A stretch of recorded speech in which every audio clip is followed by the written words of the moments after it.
تھا, اس نے ایک آدمی گھوڑے پہ دوڑایا. عبیداللہ ابن زیاد ایک اور علاقے کا گورنر تھا, پر بڑا ظالم سا بدماش تھا, بڑا سخت گیر آدمی تھا. اس کو کہا کہ تو پہلے ایک صوبے کا گورنر ہے, جا تجھے دوسرا صوبہ بھی دیا.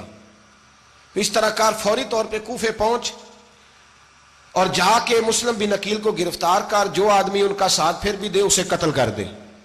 اس نے کیا کیا, وہ آدھی رات کو آیا, منہ چھپایا, جبہ پہنا, لوگ سمجھے امام حسین آ گئے. بہت سارے لوگوں نے اس کے نعرے بھی لگائے. وہ چپکے سے داخل ہوا اندر, اور چپکے سے داخل ہو کے اس نے سب سے پہلا کام یہ کیا کہ نعمان بن بشیر رضی اللہ عنہ کو معزول کیا, کوفے کے گورنر اس پہ قبضہ کیا.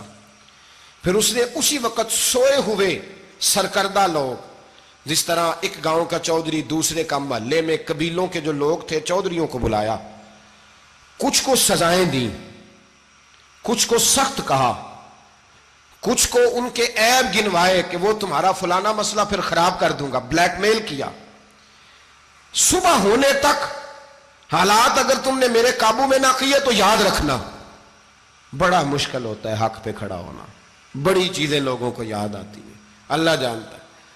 پہلے کچھ ہوتا ہے, بعد میں معاملہ کچھ ہوتا ہے. حضرت مسلم بن عقیل کے ساتھ جس دن عبیداللہ ابن زیاد آیا 40,000 کا لشکر تھا. اگلے دن صبح ہوئی, اگلے دن تو یہ حال ہو گیا کہ آپ جب کوفے کی جامع مسجد میں زور کی نماز کے لیے گئے تو 5-7 ہزار آدمی نماز پڑھنے آیا, اور جب مغرب کا وقت آیا تو لوگوں نے چند ہزار لوگ رہ گئے, نماز کی نیت باندھی. توجہ کرنا میری بات پہ, ایک مسئلہ بھی سمجھ میں آئے گا. لوگوں نے نماز کی نیت باندھی تو حضرت مسلم بن عقیل امامت کر رہے ہیں, ہاتھ باندھے ہوئے ہیں, تو بہت سارے لوگوں نے پیچھے ہاتھ چھوڑ دیے. ایک بندے نے دوسرے سے پوچھا وہ ہاتھ کیوں نہیں باندھتے؟ کہنے لگے اگر عبیداللہ ابن زیاد کے کسی بندے نے دیکھ لیا نا تو ہم اسے کہیں گے ہم تو نماز پڑھ ہی نہیں رہے تھے, ویسے ہی کھڑے تھے, ہاتھ ہی نہیں باندھے سرے سے. جب نماز کی امامت باندھی تو 10-11 صفیں تھیں. جب مسلم بن عقیل رضی اللہ تعالیٰ عنہ نے سلام پھیرا تو پیچھے بندہ ہی کوئی نہیں تھا. حضرت مسلم بن عقیل کو گرفتار کیا گیا. عرب کا رواج تھا دشمن کو سخت سزا دیں تاکہ باعث عبرت بنے. بہت اونچا مینار تھا کوفے کا, گورنر ہاؤس کا, اوپر لے جا کے جناب مسلم بن عقیل کو زمین پہ گرایا گیا. اور جب وہ شہید ہو گئے تو شہید ہونے سے ایک رات پہلے وہ خط لکھ چکے تھے امام حسین کو کہ آپ آ جائیں, حالات بڑے اچھے ہیں. خط ملا تو امام حسین مکے سے کوفے کی جانب چل پڑے. امام علی مقام رضی اللہ تعالیٰ عنہ جب چل پڑے تشریف لا رہے تھے تو رستے میں فرزق شاعر ملا, بڑا محب اہل بیت تھا. رستے میں ملاقات ہوئی, اللہ اکبر. حضرت مسلم بن عقیل جب گرایا شہید ہو گئے تو پھر اس نے اس طرح کیا کہ آپ کی لاش کو لٹکا دیا چوک میں. لوگ دیکھتے تھے تو عورتیں بچوں کہتی تھی تو نے باہر نہیں نکلنا, ہم نے نہیں امام حسین کے ساتھ چلنا, بس بڑا خوف ہے, کوئی بندہ نہ باہر نکلے, کوئی نہیں ضرورت ہمیں, حالات بہتر ہوگی تو دیکھی جائے. آج کتنے لوگ ہیں, کتنی دیگیں پکی, کتنی نیازیں بٹی, کیا کچھ ہوا. آپ ناراض نہ ہونا, میں آپ میں سے ہوں, آپ مجھ سے ہیں, یہ بات آپ کی نہیں میری سب کی ہے. آج بھی اگر امام حسین کے نام پہ جان دینے کی باری آئے گی تو دیگیں ہی رہ جائیں گی. ناراض تو نہیں ہو گئے آپ لوگ؟ فٹافٹ مائیں کہیں گی باہر نہیں جانا, بالکل پتر سانو کی لگے, سارا دن کوئی ہمارے لیے. وہ پیر صاحب تو کرتے رہتے ہیں باتیں, ان کا تو کام ہے, خبردار ہم نے نہیں جانا. دیگیں دینے کو سارے تیار ہیں, جانے دینے کو تیار ہونا. ناراض ہو گئے آپ لوگ؟ چلو کوئی نہیں, ہو جاؤ, خیر صلی اللہ ہے, بات تو ٹھیک کر رہا ہوں نا. حضرت امام حسین رضی اللہ تعالیٰ عنہ نے فرزق شاعر رستے میں ملا تو امام حسین کو کہنے لگا کہاں جا رہے ہیں؟ فرمایا میں کوفے جا رہا ہوں. کہنے لگا حضور نہ جائیے گا, لوگوں کے دل آپ کے ساتھ ہیں, تلواریں آپ کے ساتھ نہیں. سیدنا امام حسین رضی اللہ تعالیٰ عنہ کو آ کے کہا حضور وہ سارے کوفے والے مانتے ہیں کہ بات حسین کی ٹھیک ہے لیکن آپ کی سپورٹ نہیں کریں گے. اور اگلی بات فرزق نے یہ کی کہ حضور میں حضرت مسلم بن عقیل کی لاش کو لٹکی ہوئی دیکھ کے آیا ہوں کوفے کے چوک میں. بڑا ہی خوبصورت فکرہ ہے امام حسین کا. فرمانے لگے میرا بھائی لٹکا ہوا تھا, کہیں کسی کے آگے جھکا تو نہیں تھا؟ لٹکا ہی تھا نا, کہیں جھکا تو نہیں کسی کے آگے؟ کہا حضور نہیں. تو آپ فرمانے لگے اگر مسلم بن عقیل لٹک گیا تو حسین بھی لٹک جائے گا, لیکن جھکے گا. حضرت امام حسین تشریف لائے, بچوں سمیت آئے. حر بن یزید ایک شخص تھا. حر بن یزید ایک مختصر سا لشکر لے کے اس نے امام حسین کو ایک جگہ پہ روکا، پھر دوسری جگہ پہ روکا، بالآخر تیسری جگہ پہ روکا تو امام حسین نے فرمایا جگہ کون سی ہے؟ کہا حضور کرب و بلا۔ فرمایا بس یہی خیمے لگا دو، یہی۔ حضرت سیدہ زینب نے پوچھا امام حسین سے کہ سارے زمانے نے روکا ہے، ٹھیک ہے آپ حق پہ ہیں، یہ بھی سب نے کہا ہے آپ حق پہ ہیں، پر روکا بھی سب نے، آپ روکے کیوں نہیں؟ تو ابن کثیر اور ابن اسیر لکھتے ہیں کہ امام حسین رو پڑے، کہنے لگے بہن میں رک جاتا پر میں نے رات کو نانا مصطفیٰ کو خواب میں دیکھا ہے۔ تو حضور نے فرمایا حسین اگر آج یہ رواج پڑ گیا نا یزید جیسے لوگوں کا تو قیامت تک پڑا رہے گا، پھر لوگ کہیں گے کوئی نکلا نہیں تھا تو ہمیں بھی نکلنا، پھر لوگ ظالموں کے سامنے گردنیں جھکانے کے عادی ہو جائیں۔ میں کہتا رہتا ہوں، کہہ رہا ہوں، کربلا کی جنگ کفر اسلام کی جنگ نہیں، کفر اسلام کی جنگ نہیں کربلا کی، کیونکہ یزید تو بڑا پکا نمازی تھا، خطبہ دیتا تھا وہ تو۔ جب امام حسین رضی اللہ تعالیٰ عنہ نے کربلا کے میدان میں جمعے کا دن تھا تو یزید کے سامنے کو بات کرنی شروع کی عمر بن سعد کے سامنے، تو عمر بن سعد کہنے لگا حسین زیادہ باتیں نہ کر، ہمارا جمعہ لیٹ ہو رہا ہے، جنگ کے لیے تیار ہو، فٹافٹ آ، اہل بیت نبوت کو قتل کریں گے اور قتل کے بعد پھر نماز پڑھیں گے اور پھر کہیں گے اللہم صلی علی محمد وعلی آل محمد، اسی نماز میں پھر درود بھی پڑھیں گے۔ یہ کیسا مرتبہ ہے، کیسا انداز ہے، دوستی قاتل سے بھی مقتول سے یارانہ بھی۔ امام حسین نے حر بن یزید امام حسین سے کہنے لگا مجھے حکم ہے آپ کو روکنے کا، آپ آگے نہیں جا سکتے۔ امام صاحب نے فرمایا وجہ؟ زمین اللہ کی ہے۔ اس نے کہا آپ بیعت نہیں کر رہے، یزید کی حالات آپ کے حق میں درست نہیں ہیں، آپ نہیں جائیں گے۔ امام روک گئے۔ ظہر کی نماز کا وقت ہوا تو حضرت علی اکبر امام حسین کے بڑے صاحبزادے انہوں نے اذان ظہر پڑھی تو حر بن یزید کے لشکر نے امام حسین کے پیچھے نماز ادا کی۔ کہا بھئی تم مقابلے میں آئے ہو نماز پیچھے پڑھتے ہو؟ کہا حضور مقابلہ تو تلواروں سے کر رہے ہیں پر ہمارا دل تو مانتا ہے نا کہ مصطفیٰ کا نواسہ بڑی شان والا ہے۔ حر بن یزید نے 3 نمازیں لشکر سمیت امام حسین کے پیچھے پڑھی ہیں، 3 نمازیں، ظہر عصر اور مغرب۔ پھر امام حسین کے سامنے شرائط پیش کی کہ آپ کو یہاں گھیر لیا گیا ہے، یہاں آپ بیعت کریں گے، یہاں جنگ کریں گے، 2 ہی باتیں۔ امام حسین نے فرمایا نہیں بھائی بیعت تو میں نہیں کرتا، اس کے علاوہ تم جو کہتے ہو میں کرنے کو تیار ہوں۔ اس نے خط لکھا، عبید اللہ ابن زیاد کو ایک بندہ دوڑایا پیچھے کوفے، چند میل پہ کوفہ تھا، کہا وہ نہیں مان رہے، کیا کرنا ہے؟ تو حسین ابن علی ہے، میں زیادہ دیر انہیں روک بھی نہیں سکتا۔ انہوں نے پیغام دیا حر بن یزید کو کہ کرنا کچھ بھی نہیں، ان کا پانی بند کر دو، بلیک میل کرو، کھانا پانی نہیں ملے گا، چھوٹے چھوٹے بچے ہیں، خود ہی مان جائیں گے۔ حضرت امام علی مقام کے بارے میں حر کے پاس جب یہ پیغام آیا تو حر کہنے لگا میری طبیعت نہیں مانتی حسین پر پانی بند کروں، دل نہیں مانتا۔ جب یہ لفظ کہے نا دوبارہ تو پھر عبید اللہ ابن زیاد نے عمر بن سعد کو 10,000 آدمی دے کے بھیجا، کہا حر بن یزید لچک دکھا رہا ہے حسین کے حق میں۔ ایک رے کا علاقہ تھا، بڑی وہاں فصل ہوتی تھی، لوگ کوشش کرتے تھے وہاں کا گورنر بننے کی، کوشش کرتے تھے۔ تو عبید اللہ ابن زیاد کہنے لگا تمہیں رے کی گورنری ملے گی، سب سے سرسبز و شاداب علاقہ، تمہیں وہاں کا گورنر بنایا جائے گا اگر حسین کے خلاف لڑو گے۔ یہ اتنی زبردست ہوتی ہیں گورنریاں کہ گورنریوں کے لیے لوگ نسل رسول کے خلاف بھی نکل آتے ہیں، یہ اتنی تگڑی ہوتی ہیں، اتنی جلدی وفاداریاں بدلتی ہیں۔ وقت اتنا نہیں کہ میں مزید تفصیل میں جاؤں۔ امام حسین کو روک لیا گیا، عمر بن سعد نے روک لیا۔ 1 محرم کو امام آئے، 7 محرم تا روکا گیا، 7 محرم کو پانی بند کر دیا۔ جانور پانی پیتے تھے، گھوڑے پیتے تھے، کتے پیتے تھے، لیکن مصطفیٰ کے گھرانے کو پانی پینے کی اجازت 3 دن تک پانی بند رہا۔ 9 محرم کو عمر بن سعد نے اور لوگ بلائے۔